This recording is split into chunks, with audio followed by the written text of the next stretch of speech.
First, you must properly serve your spouse with a summons and complaint. A divorce is a civil lawsuit where one party serves the other party for divorce. It's not much different process-wise than a car accident or other type of civil case. However, the actual divorce papers, a complaint, is generally quite benign, where the most significant claim is generally the marriage has broken down irretrievably. The complaint contains other jurisdictional information, such as when and where you were married, your current residence, and the names and ages of your children if a child is under the age of 23.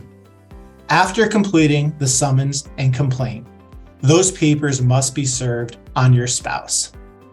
The current proper forms of service in Connecticut are having a marshal either serve your spouse in hand or at his or her abode.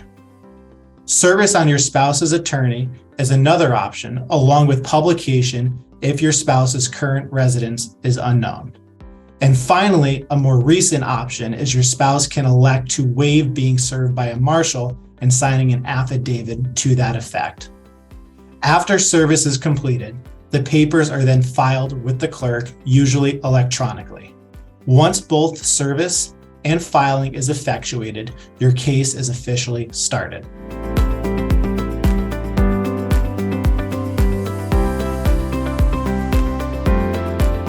The length of a Connecticut divorce case varies significantly. For some couple, it could take a matter of days or weeks, but that is generally the exception. For others, it could take years, especially if those cases involve protracted litigation and appeals. Before the onset of COVID, the average case in Connecticut took approximately 6 to 12 months to complete. However, since the onset of COVID, the average case has taken approximately 12 to 18 months due to the significant backlog in the Connecticut court system. However, a positive impact that COVID has had on the Connecticut divorce court system is that if the parties reach an agreement, it can be signed and filed electronically without either party having to appear in court to make the divorce official.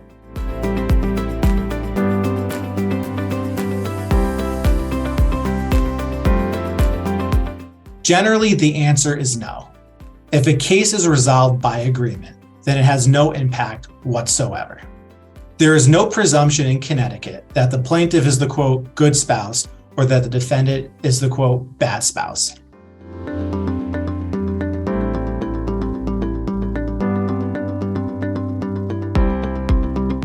Although it generally does not matter who files for divorce, if your case goes to trial, there could be an advantage to being the plaintiff. This is because the plaintiff has the right to call the first witness at trial. Some believe that there is an advantage to being able to tell your story first during a trial. However, there are many arguments as to why it may not matter if you go first or second. And since 95+% of Connecticut divorce cases settle, it generally does not matter who is the plaintiff or the defendant.